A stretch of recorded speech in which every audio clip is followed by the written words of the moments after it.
Thanks for checking out this movie review video. This is for the 1976 film Grizzly, and I figured since I've watched other Jaws ripoff films such as Piranha and Alligator, and then the sequel to Alligator, Alligator 2: The Mutation, and I have reviews for all those on my channel, I figured let's give another Jaws ripoff a go in Grizzly, which I watched it the day it dropped on Shudder. It had been recommended to me, so that was another aspect of it on one of my video for the films coming to Shudder in June. So I went for it, and it was fun. I enjoyed it. It's not my favorite Jaws ripoff. I think I like Alligator more. I think I like Piranha more, for sure. But this is still a good Jaws ripoff that is fun. Directed by William Girdler, who also wrote or directed Asylum of Satan, Three on a Meat Hook, The Get Man, Abby, Sheba Baby, Project Kill, Day of the Animals, which is also on Shudder, and I might do a review of as well, and The Manitou.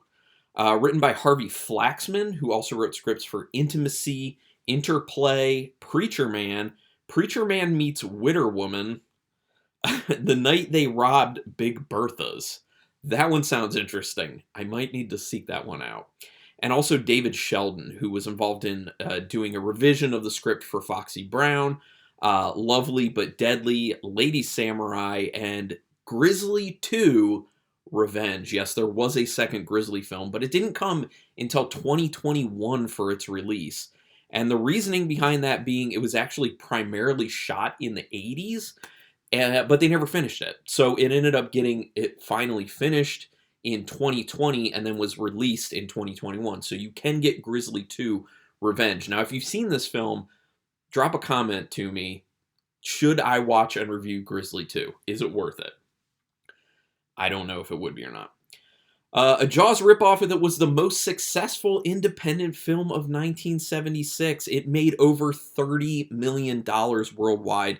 Now think about, based off inflation, what $30 million would be like today. That's huge. That's a huge success for a film like this, especially to be a Jaws ripoff. Especially to be a movie about a killer bear. But, I mean, it's fun enough, so I see why that happened. The actual bear that they used in this, they used three versions, actually. They used a animatronic bear, I think. No, actually, I don't think it was animatronic. They used a person in a bear suit. They used pieces of a bear for, like, the quick shots, and they used an actual bear to make it look like an actual bear at times. And that bear's name was Teddy, apparently, and was not actually a tame bear at all. They did get him trained to some degree for the film, but they wanted him because he was the largest bear in captivity at that point. And, you know, they needed to go as big as possible for the film. So what they did, when they had to have scenes where there were people actually in the same scene with the actual bear, they put up, like, electrified wire to separate the people from the bear and just made sure the people knew, like, do not get close to this bear. Like, it is not a tame bear. It has been trained to some degree, but it's still very dangerous. But for, obviously, like, the attack scenes, they did a person in a bear suit or just pieces of a bear, because, like I said, there are a lot of just, like, quick shots. But it works. It works. I thought they did a good job with what they had to. There was a tie-in novelization for this movie, apparently, that was written by Will Collins and ended up being released also in 1976. Apparently, it gives some actual reasoning behind the reason that this bear is so dangerous. It has something to do with the fact that the bear was separated from its mother too early, which I think was, you know, because of humans, and it never really understood, like, how to properly hunt. Then it ends up, like, injuring itself. I think it injured its paw, which made it even angrier. Then it wanders into this national park in the movie. And then there was a bit of information. I'm like, I don't understand this. Its first human kill was a menstruating woman. What's the significance of that? I don't know. But I guess we do see that primarily, initially, it's going after women. But then, obviously, it goes after whoever. But I don't know the reasoning behind that. Anyway, the opening shot of the film in the national park with the singing birds is beautiful. It's a great way to establish that this is a very nice, serene, relaxing place for people to go to, but as we know, that will be destroyed by this bear wandering in and wreaking insane havoc. So it's a good establishment of just tranquility, and it's going to turn into a place of horror at some point. So I like that, you know, dichotomy that's at play. My initial thought when the score kicks into this film is that the score is way too good for this film. That was my initial thought. That was my thought by the end of the film. Like I said, it's a fun film, but like I feel like the score with the orchestral music to it is just way more grandiose and polished than a film like this deserved. Some of the music in the beginning, at least, reminded me a lot of Charlie and the Chocolate Factory music to some degree. Really well done, though. Amazing score. Amazing, amazing score. You gotta love the bear POV that they have in this, or the Grizzly POV shots that are accompanied by the heavy bear breathing. I think that's fun. Obviously, that kind of plays off what they were doing in Jaws. They did a kind of shark POV shots for Jaws. But then also, it's giving a little bit of kind of like a human personality to the animal as like a human killer in a sense. Because prior to that, POV shots had been done with slasher films and giallo films before that. And that was just kind of a way for like the audience to be inside the head of the killer. And here we're doing it with an actual animal. So you're like literally seeing from its perspective. So it gives it a little bit of a human type element, which I'll comment on that sort of thing at the very end. The first bear attack scene is actually pretty solid. I did not see the flying severed arm coming, and that is a very nice treat. The gore in this isn't wonderful. The practical effects aren't wonderful, but they're decent enough. I felt like it gave me enough to be satisfied. I don't know how other people felt about that. You can put it in the comments. Let me know. I like how the coroner in this, on the first two bodies, throws out the theory about a mother bear trying to protect its cub. It's kind of like, at that point, why don't you leave it to the experts? Like, you're just a coroner. I'm sure you're not, I was going to say diagnosing, but that's not right. Determining the cause of death on animal attacks all that often. And even if you are, you're just supposed to do your job and say, this was an animal attack, this is how it happened. Not going further and trying to get into the psychology behind the animal that did it. Like, that's not their job. So I just found that kind of funny. Overstepping his bounds.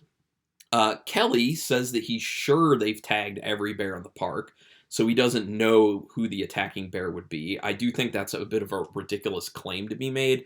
I understand why they're doing that, because they're basically saying, like, prior to the events of this film, things were serene, things were fine, there was no problem with any bears, they were around, they were known about, they were tracked, tagged, and this must be some sort of something different, which is very much like Jaws, where they're just like, oh no, it's this insanely big great white shark.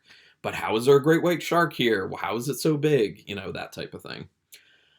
Man, Scott is something. I love this character.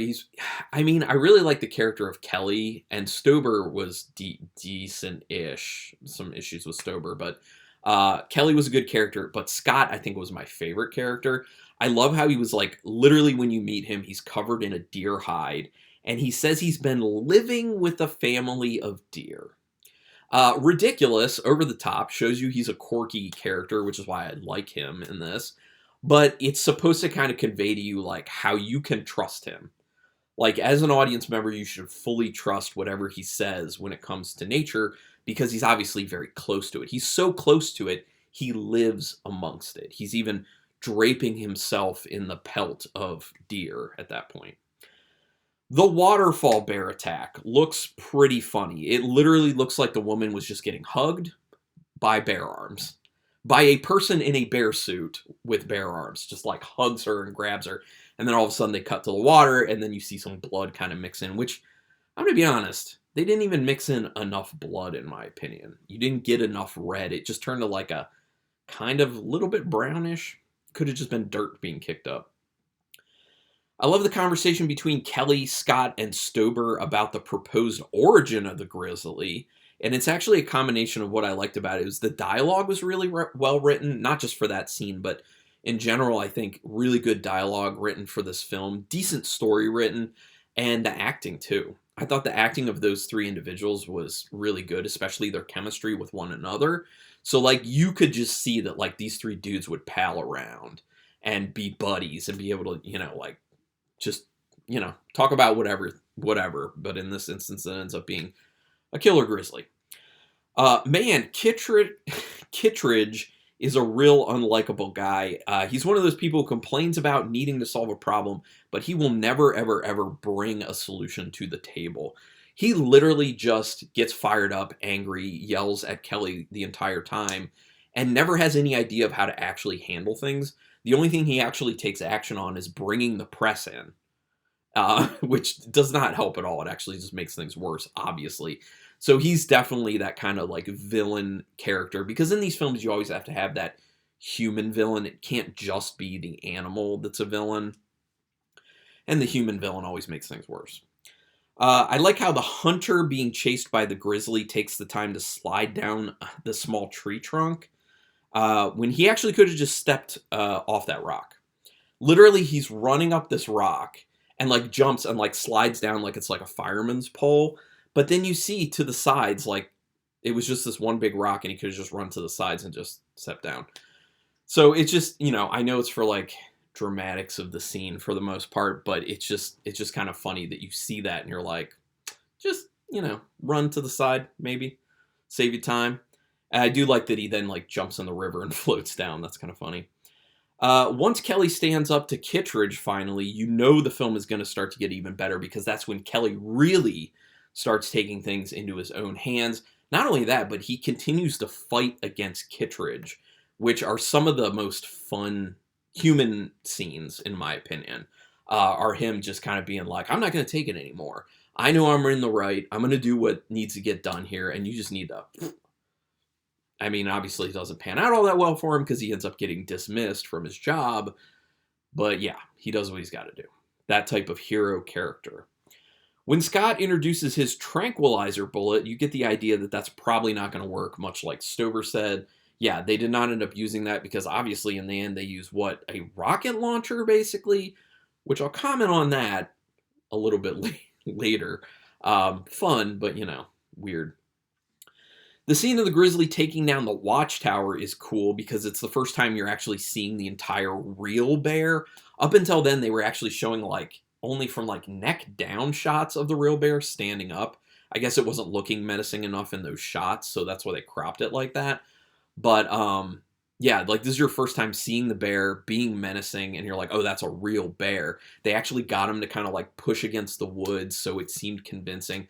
Plus, it's just a fun idea behind it of this bear is kind of smart enough that he can just like decide to push this thing down to kill the guy. Although I think he should have mauled the guy after he pushed it down, because literally what happens is it falls down. The guy like hits his head on a rock basically and dies. I think the bear should have then mauled him. I would have liked that.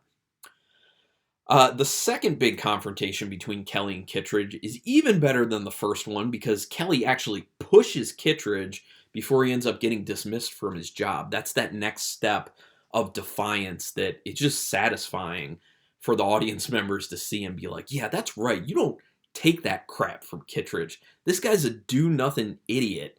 You're the one doing all the work. Don't take any from him. So I like that. I did not see it coming that the Grizzly would end up tearing that kid's leg off. Where he goes and like grabs that kid. At first it looks like he just like picks the kid up and is like hugging him. And then all of a sudden when he gets dropped eventually, because I think it was the mom was coming to his aid, he's missing a leg. I was like, oh crap. He had like some blood in like the upper portion of his body too, but I was focused on the fact that he was missing not his entire leg, but it was probably like a little bit under the knee and down. It was just like a bloody stump. And I was like, I did not think they were going to go there on a kid. Like we got the flying arm earlier on, that severed arm, and that was an adult. So I was just like, oh, okay, like that makes sense. I thought the kid would end up getting out, you know, scot-free. But, you know, as we kind of learned with the film Alligator, when that kid went into the pool and got chomped, in the 70s, it was a little more or a little less taboo to go ahead and have kids killed in horror films. Well, I mean, the MPAA wasn't a thing, so I guess that makes sense. Can definitely do without the scene where Stober uses racist language to talk about his time in Vietnam. Now, this is an important time for me to just say, as I've said in so many reviews, that this is something you just have to accept, that like it was definitely a lot more acceptable for this type of language to be used in these films back then. And it's the perfect time when you see this in an older film to just realize this is where we were societally at the time. and we have come so far, and that's a good thing. So I view it that way. It is still uncomfortable for me to see something like that in a film. I definitely do cringe. I'm like, ooh, yeah, ugh, that's not good. But then you have to remember the time frame that the film happened. It was way more acceptable. Not that that's a good excuse. We should have been more progressive at that point about those things. But we're much better now, thankfully. We still have a long way to go, though. A long way to go. Moving on. The Grizzly hasn't been afraid of anything. But somehow, once Kelly and Stober start hunting it, it runs. This doesn't really make sense to me because the entire time the bear has been very, very bold. Every time it's seen a human, it's gone after them actively, including that hunter, the guy who was, using that tree trunk as a fireman's pole, had a gun, and I don't know if he shot at it or not, but literally the thing that sets off the bear to start running was when Kelly, actually, put a bullet in the chamber, cocked the gun. I don't get it. I don't get why it then took off, because that just doesn't jive with what the behavior of the bear was up to that point. So I just don't think it fit. That said, it's also a very minor thing. But I got to point these things out, When you see the scene of Scott trying to track down the Grizzly, you get a feeling he'll succeed in finding it, especially based on what we've seen of his methods with that family of deer wearing that hide. You just know he's on the case. He will find that bear. Now, unfortunately, he finds the bear, and then the bear messes him up. I thought initially he was dead the first time when he starts getting buried by the bear. And then I was very hopeful and happy once I saw him moving under the dirt, and then the bear just finished the job. And I was like, what was the point of that? I got excited because, like I said, he was my favorite character in the film. So I was like, oh, cool, he didn't actually die. That's awesome. Nope, he did. I don't understand why, kill him once. Oh, no, he's alive. And then immediately kill him again. I could understand it if, he almost died once. Then there's a bunch of time that goes past in the film, and then he finally gets killed. But to do it that quick, it doesn't really make sense to me. It's why? What? Unless their whole point was just to play with people's emotions real quick and just be like, oh, I know people like this character. He's alive. Oh, no, he's dead. Haha, gotcha. Maybe it was that. How about Scott's horse getting its head lopped off, too? Another thing I did not see coming, along with the severed arm in the beginning, the kid getting its leg ripped off, then the horse's head just being thrown to the ground. A bloody horse's head being thrown to the ground. Those are some amazing claws in order to just in one swipe, just take that horse's head clean off. I mean, it looked pretty clean too. You could see the stump of the neck. It looked like a clean cut. So man, what is this bear sharpening its claws on? It's like Freddy Krueger bear. Great twist when the Grizzly attacks Kelly and Stober in the helicopter. They come down. You're not suspecting anything. They're tracking it.